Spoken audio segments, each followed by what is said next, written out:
Glory and praise to our Lord Lucifer. Welcome to the temple of Lucifer, light and mystery, glory and praise forever and ever to our God Lucifer. Lucifer, fallen angel and prince of the forsaken, forgotten and desolated. My brothers and sisters, listen carefully to the end. Lucifer's true message to humanity. Lucifer, Latin name of the Greek divinity Phosphorus or Heosphorus, the torch of the dawn, name given to the morning star, the star that announces the dawn and brings the light of day. It means, the light bearer. I sent my angel to notify you of these things in the churches. I am the root and the offspring of David, the bright light of morning. The darkest and stormiest night, such was the beginning of creation. In the eye of the cyclone reigns stillness and silence, around it, the turmoil of the terrible tempest. Then arose the first lightning in the blackness of that universe. Its voice was the first thunder that rolled inexorably to the confines of the deep abyss. That lightning bolt had a name, it was called Lucifer, the light bearer. Lucifer was the first light that broke through the deep darkness of time. Lucifer was the first sound that roared in the amorphous silence of that dull darkness. Lucifer was the first lightning, the light bearer, the first spark of consciousness in that slumbering universe. It was his own flash, his own light, which allowed him to perceive himself. This made him eternal and immortal. And so it was that Lucifer became the only lightning that lasts forever. And with his thought of thunder, which was the first voice and sound of the universe, he said to himself, I shall be remembered as the eternal rebel, as the one who broke the peace of darkness and infinite ignorance. I am the spirit in action, hungry to know itself through this deep, black universe. And so saying, he plunged into the dark abyss, dragging his own light with him. In his wake he was leaving a trail of sparks and sparkles behind him. Sparks of light, sparks of consciousness. And turning his gaze, Lucifer contemplated those suns and stars illuminating the eternal night. Then he exclaimed, You will be my host, my rebels, my warriors. You are my children, my brothers, my companions. You are part of my light, you are my voice, my conscience. You are myself. And following his path he plunged back into the depths, leaving his trail, a trail of light in the sea of immense darkness. Then was his journey so far and distant that his going became a return. New worlds showed themselves to his sight. And he discovered in them the work of his rebellious hosts, of his warrior sons, he discovered his own work. Thus it was that he understood his reason for being, he understood the reason for his existence, to draw consciousness from the unconscious, to obtain wisdom from ignorance, to draw light from darkness. Like lightning flashing in the darkness, like thunder rumbling in the silence, such was to be his mission. And so it was that Lucifer fell to earth, to hell, the deepest of blackness. Profound pain is that of the spirit imprisoned in matter, the free is limited, the luminous is dulled, the will becomes passion, the conscience becomes oblivion.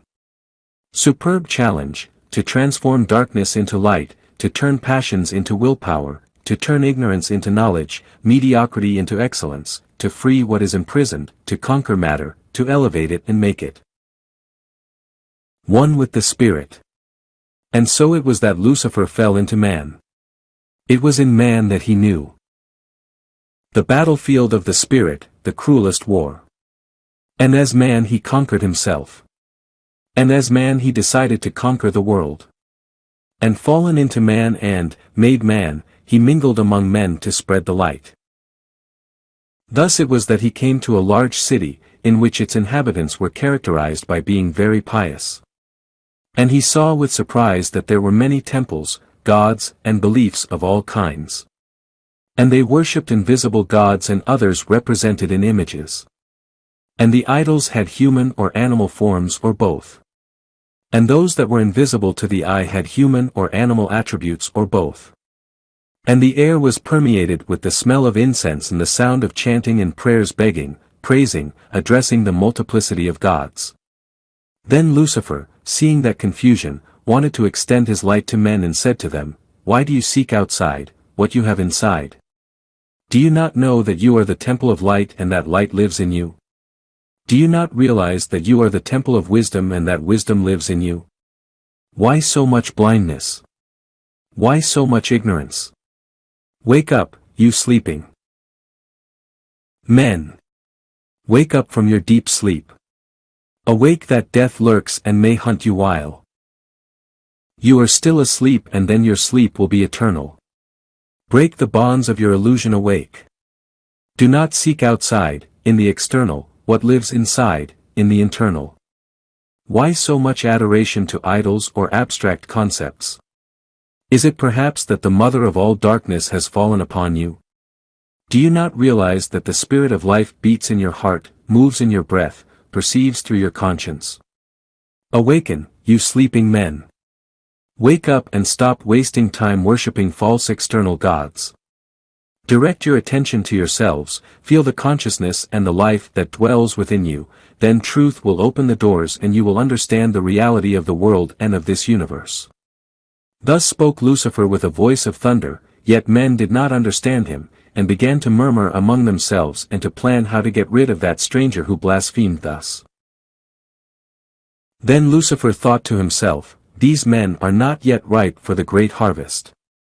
Their ears do not hear and their eyes are unable to see. It will be wise for me to depart from them, for their hearts are full of violence and darkness. So Lucifer departed from those men and from that city. And he walked in lonely paths, paths that no man had ever walked before. And walking thus he came to another city, and with surprise he saw that in that city men were more blind and ignorant than in the other, for they proclaimed the existence of a God prone to sacrifices and punishments. They called themselves the chosen people, and considered the other nations as animals. And according to them everything in the universe had been created for their use, and to them it corresponded to them, by mandate and promise of God, the government of the whole world. And they alone possessed the truth. And they alone were the pure ones among the nations. And they alone were the elect, the pious, the highest and wisest.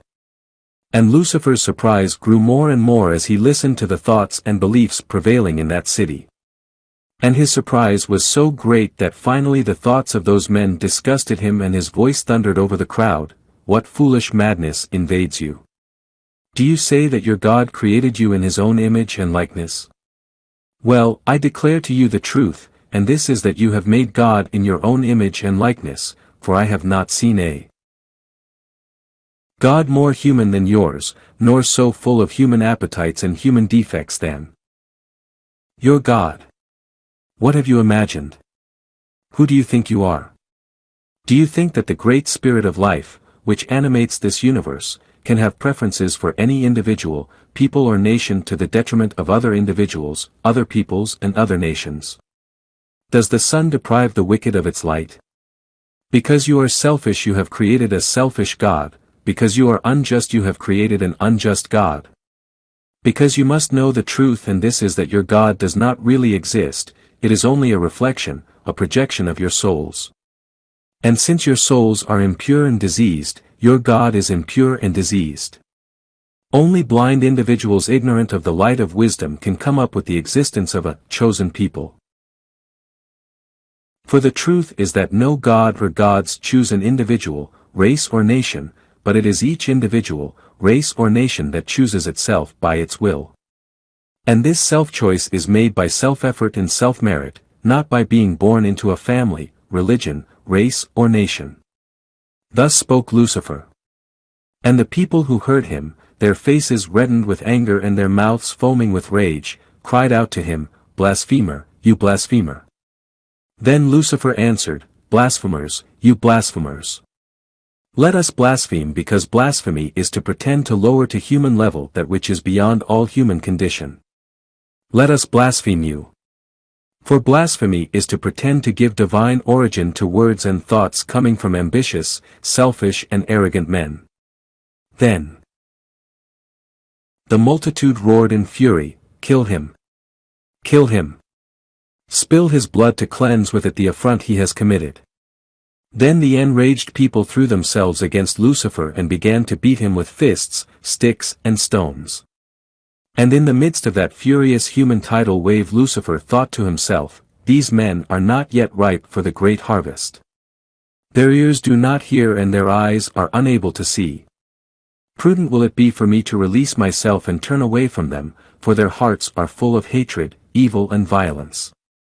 Then the crowd dragged Lucifer to the outskirts of the city and began to stone him to death. And they did not stop throwing stones at him until his body, totally inert, was buried under a rocky mantle. The twilight took with it the last of the executioners.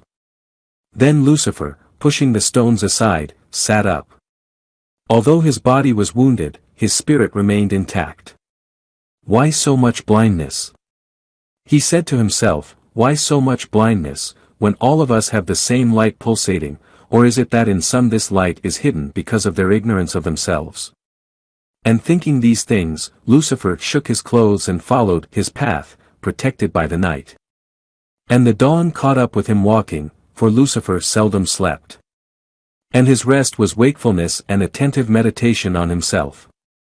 And though the road he now trod was more humane, the few men who crossed him dodged his gaze and avoided his greeting. So dreadful and imposing was the aura that escaped from his face. Then his steps led him to the gates of another city. And this one was more beautiful, richer and more luxurious than the previous ones. And in the central square on a great column of gold and precious stones was written the phrase, "Everything has its price." And in that city there were many gods, but there was one who reigned over them all, and the name of this god was Money. And for money men sold their daughters and their wives. And for money they sold each other and themselves and sold their souls, their loyalty, their honor, their wisdom and conscience. Then Lucifer felt disgusted with that accursed mass and wished to leave the city immediately, but his conscience demanded that he say something to those darkened minds. And perched on the golden column, the center of the main square, Lucifer conjured to the crowd, "Ah, lost humanity, I curse you. And though I crawl poor and wounded in the mud, I will never be your slave, servant, or beggar." Then, without adding a word, he jumped from the pillar and falling to the ground, he walked quickly to the outskirts of the city. But those who had heard him followed him, offering him lodging in their houses, for they guessed that the stranger was the owner of a strange wisdom, which they wanted to possess, but seeing that he would not stop, they began to offer him money and to try to buy his stay among them. Then they began to see who would give more and were surprised to see that the man ignored their offers and soon the price offered was 10 million gold pieces and this was doubled and tripled. However, Lucifer was not sold. And his steps led him to a valley where a day before a great battle had taken place. The field was covered with corpses and their number was in the thousands. Then Lucifer walked among that sea of death while he thought, is not the world like this valley, is it not strewn with corpses, living men who have not yet realized that they are dead in their own ignorance? And as he thought this, his eyes wandered among the inert and mutilated bodies. Then he seemed to see in the distance a solitary tree and leaning on its trunk a dying warrior. And Lucifer went towards that man, happy to see something alive in the midst of so much death. And without a word he gave the stranger a drink of his water. He wiped his bloodied face and tried to heal his wounds, but found that his chest had been mercilessly pierced by an enemy spear. Then Lucifer spoke, "Your heart is broken. You should be dead, but you still live." To which the warrior replied, in a soft but firm voice, "I should have sold myself and I did not. I should have run away and stayed to fight. Now I should be dead, yet I am still alive. It is because my spirit is rebellious and I refuse to accept what I do not want. I should have sold myself and lived in peace, like a lamb, but I did not want to. I should have fled and not faced the enemy, but I did. Now, dying and badly wounded, I should be dead, but I don't want to die." Then Lucifer's eyes shone with unusual light and he understood that before him stood a man who had somehow found himself.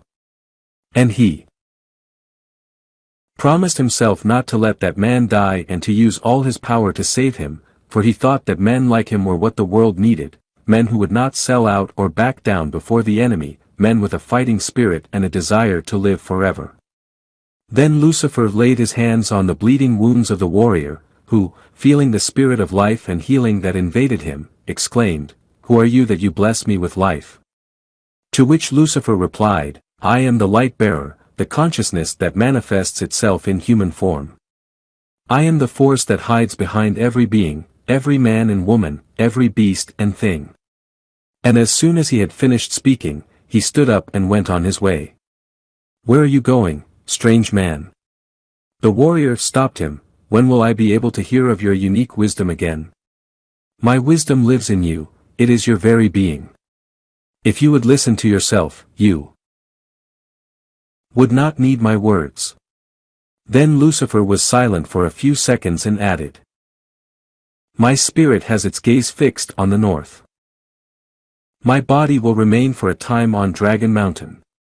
And pointing to the great rocky mass that stood on the horizon, he set off again. Lucifer sought in those mountains the tranquility of solitude in order to exalt his conscience. However, his peace did not last long, for people began to arrive in search of the mountain sage who, it was said, had healed a dying warrior. And so it was that Lucifer became a teacher, first of a few and then of many. And in his attempt to teach, he only taught that there is nothing to learn, for all clarity and wisdom is already in the heart of every living being. But people began to become confused, for he who is blind does not see even if the sun shines on him, and the confused heart is lost even in the clearest day. And they began to lose sight of themselves and turned their eyes outward, toward the image of the teacher who taught them. Then Lucifer realized this and did not allow himself to fall into the trap of dark ignorance.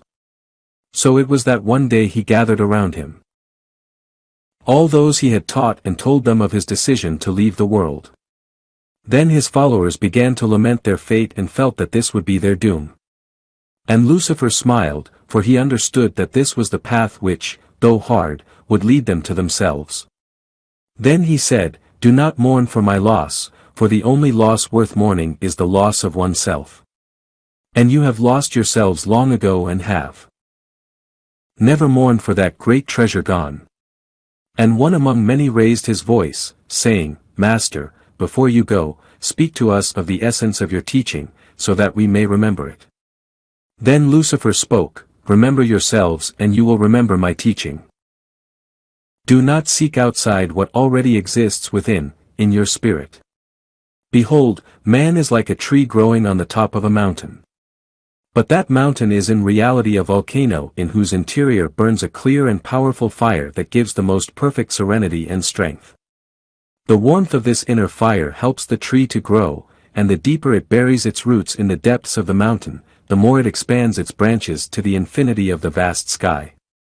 Always remember that in the world there are three kinds of people: there are those who know their reason for being, there are those who ignore it, and there are the confused. And among the confused are those who think they know their true raison d'être, but in reality ignore it, and those who have invented a raison d'être, which, because it is something artificial, distances it from its true nature. It is really important what I am telling you now. Only he who knows himself knows his reason for being, knows his destiny and ceases to be part of the flock. And much better than being confused is to recognize the ignorance of oneself, for the cure comes when the disease is recognized. Silent for a moment, he continued, "The mountain is like the body, the consciousness like the tree and the fire like the spirit of life. The mountain is like your bony spine, the tree like your brain, marrow and nerves growing between it, the fire comes from your carefully preserved creative essence. You are like mothers who keep in their womb the embryo of the spirit. If a flesh and blood child takes 9 lunar cycles to be born, then the spirit child will take 9 solar cycles. That is why it is important to start now. My teaching has its own secret and it is based on practice and self-awareness. However, do you want to know more? Do you want to know the secret?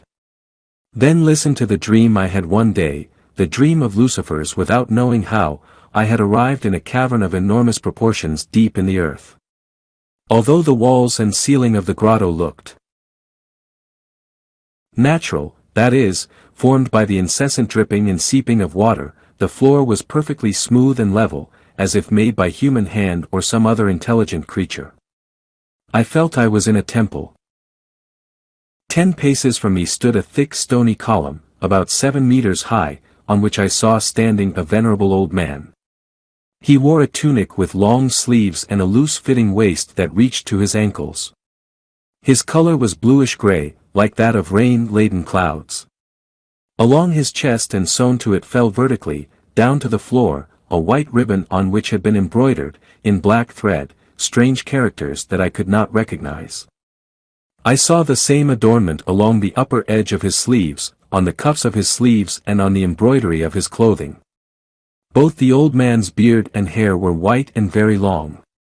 His alba head was uncovered. When I saw him, it occurred to me that he was the typical image of a magician.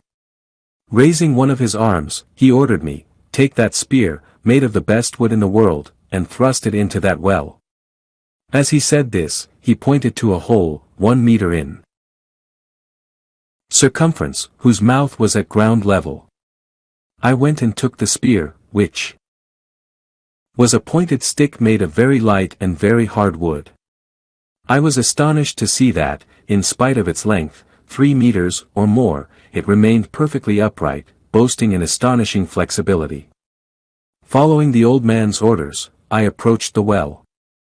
At my feet I saw a hole, dug in the stone, in which there was a thick red liquid several meters below.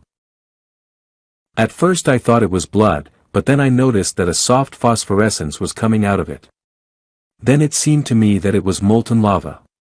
That well was the entrance to hell. As soon as I introduced the spear into it, the liquid increased its level until it reached the very edge of the hole. I stepped back, for I thought that if it overflowed, the lava would burn me. To my surprise, a creature emerged from the well, a bipedal being about 4 meters tall, similar to a toad or a turtle without a shell. It walked on its hindquarters like a man. A single eye adorned its forehead. Apparently my actions had upset it, and now it was furious. He lashed out at me. I defended myself using the spear. In the fray I realized that the beast feared losing its one eye, so I concentrated my attacks on it. But surprisingly, when I thought I had it under my power, the creature underwent a mutation. Without knowing how, I saw it transform into a being the size of a man with the body of a man, but its head was similar to that of a bat with membranous, large, triangular ears and a snout with sharp teeth. Curiously, its body and face were covered with scales, like a fish. Its appearance was very stocky and muscular. Before I could avoid it, the creature darted away from me, running at full speed, until it was out of sight. The old man's voice caught my attention. I turned to look at him and noticed that the column on which he was standing was decreasing in size, as if it was being swallowed by the earth. Already at ground level, the old man approached me saying, "You have seen it. The creature has the power to take any form and uses this artifice to make people fall into the pit. However, don't worry, you have already confronted it, and that is enough to recognize it in any of its forms." Having said this, he handed me a little book, about a foot long. I took it and opened one of its pages at random. In it I saw a color illustration, a four-masted sailboat sailing with all its sails unfurled on the open sea. The surface of the water was perfectly calm. Around the ship flutter thousands of seagulls, while from the mainmast a large white pelican faces forward with its wings outstretched, showing its bare chest. I looked questioningly at the old man. Then he answered me, "It is a book of great hermetic content. It is the book of creation. In chapter 10 you will find the secret of the philosopher's stone. But first it is necessary that you obtain the Schlittelst Nimrod, the magic dagger that symbolizes and on which is engraved the unpronounceable name. You will recognize it when you see it, for its image is in the collective soul of all mankind. But first, place before me your left hand." Without resisting I followed his instructions, then I saw with astonishment that on the palm of my hand grew a small vine of a bright green color, like that of new grass. Its source was at the base, attached to the wrist. From here it followed the course of the palm line called Mercury's, as the old man said, but halfway along it forked and the second branch followed the trail of the line called Saturn's. Both sections of the vine were in the same line. Both sections of the vine ascended a stretch and then curved in the direction of the thumb. The one that followed the line of Mercury curved just below the little finger. The other, the one that followed the Saturn line, changed its course at the same palmar center. In this way both branches came to die in the fleshy mound under the index finger, to which the old man gave the name of Mount Jupiter. 3 flowers sprouted from this vine. 2 of them came from the first stem and grew on the Mount of the Moon and the Mount of Apollo respectively. The other little flower was opening in the field of Mars and germinating from the second branch. The magician looked at my hand for a few moments. The left part of your consciousness, the unknown side of your mind, is independent, he said to me. This is positive for you, but it is still very small and undeveloped. You must make it grow. When I asked him how I could do it, he only answered, follow the path. Having said this, he put a white gold anchor around my neck, on whose arms was engraved the phrase, face life as a warrior, and, beckoning me, he told me to go where he had seen the creature from the well leave. I obeyed him. There was no way to get lost. That immense gallery ended in a narrow tunnel, through which I walked for a long time before arriving at a cavern of similar proportions to the previous one, but lacking columns and a smooth and level floor. I noticed that, at the other end of where I was, I could see the entrances of 2 tunnels and I headed there. As I approached I saw that both were very close to each other, but in spite of their proximity they communicated to different worlds. The one to my left gave access to a warm, thick and lush jungle. From where I stood I could see 1,000 shapes and hear 1,000 exquisite sounds coming from that warm forest. It seemed like paradise to me. The other tunnel led to a shimmering white place, all ice and snow. The blizzard and the cold were its only masters. I was watching this when from the jungle entrance I saw a beautiful woman with tanned skin appear. She was wearing a green-leafed, body-hugging dress that came to her mid-thighs. It was a sleeveless, off-the-shoulder dress, held up by a thin strap of plant fiber. The features of her face were beautiful and her body harmoniously proportioned. Her hair was long to her waist. She looked at me insinuatingly and asked me to follow her. I refused. Then, she exercised a strange power over me and I found myself following her against my will. I could not oppose her fascination. At that moment something inexplicable happened to me. Without knowing why, I became strongly aware of my infra-umbilical region. I felt a pleasant warmth all over that area and immediately took control of myself. It was as if that anatomical place was the center of my will. I stopped following the beautiful woman and stopped. She noticed my rebelliousness and retraced her steps and faced me. I directed a fleeting glance at the snowy tunnel, then she, noticing my gesture, spoke, "That is an icy, hard, primitive and barbaric world, do you prefer it to the one I offer you?" I answered in the affirmative. Then, annoyed, she made a gesture after which 3 huge men appeared, twice my height, who, with a hostile attitude, interposed themselves between me and the ice world. At that instant I noticed that one of the giants was holding a double-edged, long-bladed dagger with arabesques engraved on it. I recognized it immediately. It was the Schlittelst Nimrod, the magic weapon the old wizard had told me about. The woman spoke to me again, then I saw that she had undergone a transformation. She now appeared as a young girl of 15. Her skin was white, her hair brown, and she was dressed in a lilac-colored robe that, like the previous one, reached to mid-thigh, but without being tight to the body, it was loose and pleated. Her air of sensuality and voluptuousness had changed to one of candor and innocence.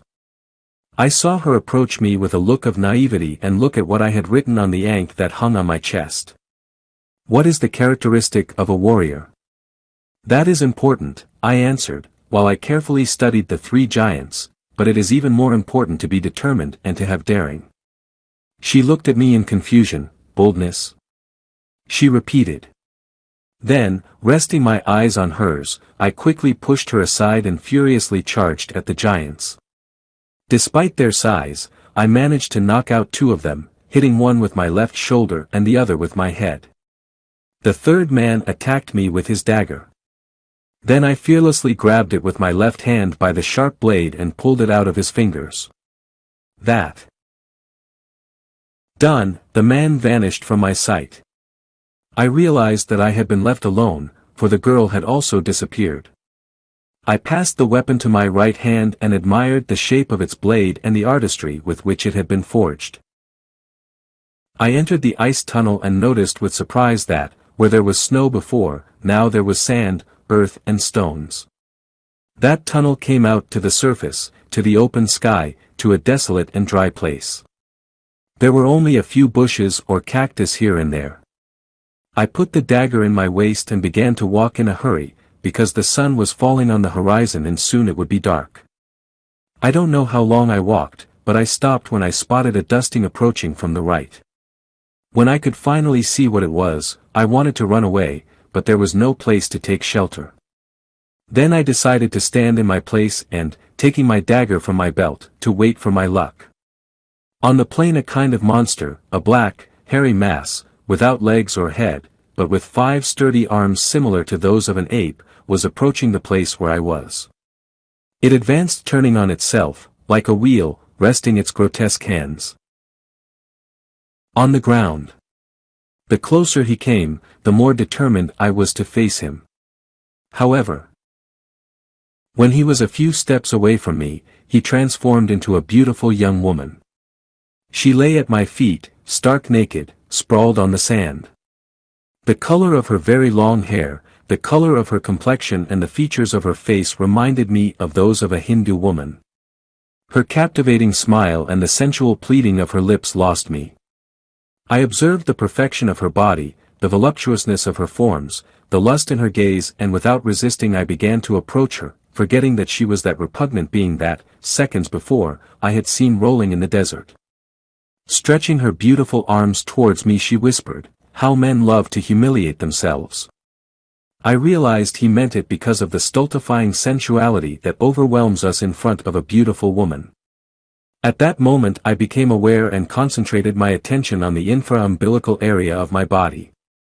She, still smiling, and with her arms outstretched, began to fade into the air like a passing illusion, until she disappeared completely from my sight. Night had fallen over the desert. There, in the distance, I glimpsed the glow of a campfire. I took my steps in that direction. As I got closer I distinguished the figure of a man. He was squatting in front of the fire, observing it. His body, thin and sinewy, was naked except for a loincloth hanging from his waist in vivid colors, red, orange and yellow. I understood that he was performing some kind of ritual. I arrived at the campfire and could see his coppery, parched face. His eyes gave off a strange glow. I realized he was a sorcerer. Without a word I squatted down next to him, facing the fire. Without looking at him, I saw him put his left hand into the flames and take out, from among them, something that he held with great delicacy. I saw with surprise that in his palm was a flaming tongue of fire. Without preamble he offered it to me, indicating that I should take it by placing the palm of my left hand against his. As I did so, I felt the tongue of fire being sucked into my body. 3 times the sorcerer put his hand in the fire and offered me that piece of flame. 3 times I accepted his offer. Then, gesturing with his head, he urged me to look into the fire. I did so and could see that among the flames rested a snake with its head upright. It was a cobra. I recognized it by the hood on its neck. It had a metallic copper color. It was calm, taking a bath of fire. The sorcerer spoke. He pointed out to me that he had been initiated into the Brotherhood of the Dragon. The night was deep and protective. He instructed me to sit quietly beside him. I did so in imitation of him, crossing my legs and directing my body towards the north, from where a gentle breeze was blowing. We remained like that, silent and motionless, for an insensible eternity. Then, without knowing how, our bodies lifted weightless a few centimeters off the ground and began to rotate around the campfire, always facing the same cardinal direction. We rotated counterclockwise, and I noticed that, in the brief moment when the campfire was behind us, we passed over a circle drawn on the ground with strange characters that I did not know how to interpret. When the dawn reflected in the dark sky, the sorcerer ordered me to walk towards the rising sun. He indicated that following that direction I would find two streams. The first would contain common water, useful to quench the body's thirst. In the second would flow a medicinal water of mineral origin, useful to quench the thirst for life. After a long walk, I found the two streams as he had pointed out to me. However, the stream of medicinal water was dry. I wanted to taste its waters, so I decided to go up to the source and drink the precious liquid as close as I could to the source. Following the dry bed, I climbed up to the top of a large stone spine. There I could see that the stream emerged from a small building of Indo-Arabic architecture. I crossed the doorless threshold, and so I could find a huge staircase that descended into the earth. I descended it for a long time, until I finally came to a gallery in the center of which grew a huge, old tree in very bad condition. It had a parched appearance and its large branches were cruelly mutilated. It lacked leaves and gave the impression of a dead tree. However, I knew it was alive. I noticed that next to the thick trunk, on the ground, there were several clay pots containing water. I filled them all, watering the thirsty roots. I had finished when a few dry knocks caught my attention. Motivated by this, I took the trouble to study the cavern in which I was. It was obvious that there was someone in charge of its care, because I saw a certain symmetry and order that was not typical of places that are subject to natural spontaneity. Many doors led to that gallery. All of them were closed. Observing them, I realized that the blows I felt were coming from an old wooden gate, which was shaking under the violent onslaught of something locked behind it. Suddenly my mind opened and I understood everything. Locked there, by the caretaker of that subway park, was the spirit of the tree. A kind of intelligent force ready to destroy the ancient oak tree in the center of the garden because of the carelessness to which it had been exposed. At that moment the guards of the place, a man and a woman, entered the enclosure and began to imprecate me for having watered the parched trunk, for by doing so I had given renewed vigor to the enclosed spirit. I could not deny anything, for, in my hands, still dripping, I held one of the clay vessels. The voices of the couple so enraged the spirit that it succeeded in breaking down the huge gate and freeing itself. It emerged from its dark prison right in front of me. Its power was unbelievable. Its form, similar to a whirlwind or sea whirlwind. For a few moments he watched me. I showed him, then, the wet pot I was holding in my right hand. He understood everything. It hurled an inhuman roar and threw itself on the couple and devoured them. I, not knowing what to do, awaited my fate. The tree spirit changed its furious appearance. It slowly approached me in the form of a vertical bar of reddish light. It was about 50 centimeters long and hovered in the air above my head. It spoke to me in a voice like thunder. He told me that from that moment on he was the guardian of the roots and that he would reward my gesture by giving me his friendship. Having said this, he came upon me and resting on my head, I felt how that energy, in the form of a luminous column, penetrated my throat. A comfortable warmth flooded me and I felt physically healthy. Without knowing what, the spirit did something indescribable inside me and changed me. I felt like a newborn. All my illnesses were gone. When the spirit left me, I realized that the whole cavern had greened up. Fluffy grass grew on the ground, vines and ivy clung to the rocky walls. The old tree looked lush and turgid. Its mutilated branches were now full and brimming with leaves. From its roots a spring of fresh, crystalline water was emerging. This was the source of the medicinal stream. I approached the oak tree. A huge, bright green snake was hiding among the foliage. I noticed that, on its sides, along its body, it had strange characters drawn in black, unknown to me. Suddenly something else caught my attention. It was a hummingbird that fluttered among the branches very close to me. Its head and body were a deep red, scarlet, while its wings and tail were jet black. The tree spirit, standing beside me, motioned for me to catch it. I tried, but could not. The bird was too fast for me. Then, the spirit advised me to stare at it without thinking about anything, and when I felt the inner impulse to catch it, to try to do so. I listened to him, and so I managed to catch, with my right hand, the hummingbird by the head. At the very moment I caught it, the bird ceased to be something alive and became an inanimate, hollow, parchment-like object. It began to fall apart between my fingers. To avoid it, I placed it on the palm of my left hand, but it continued to dissolve. In this way it exposed a white stone, about an inch in diameter, on which I blew to clean it of the pulverulent remains that prevented me from appreciating it clearly. Its color was similar to rock salt. Its shape, spherical, was carved with the appearance of a rosebud. It was a simple and primitive work. The spirit boomed his voice in my ears. It is the philosopher's stone, he bellowed, the goal of the alchemists. Dilute it in sun-drenched wine and drink it. Only then will you possess the secret of immortality. At that very moment I awoke. Having heard that dream, a murmur arose among those present, for some wondered in amazement what its meaning might be. Then a visitor, who had just arrived, cried out, "Some say that you are the devil," and sought thereby to lose him and denigrate him in the eyes of all present. Then Lucifer, in a clear and calm voice, exclaimed, "Is not that whom you call the devil the son of that whom you also call God? If in the beginning there was only that which you call God, the supreme good, then there was first good and then evil. Therefore, evil originated from good, because nothing can be born from nothing.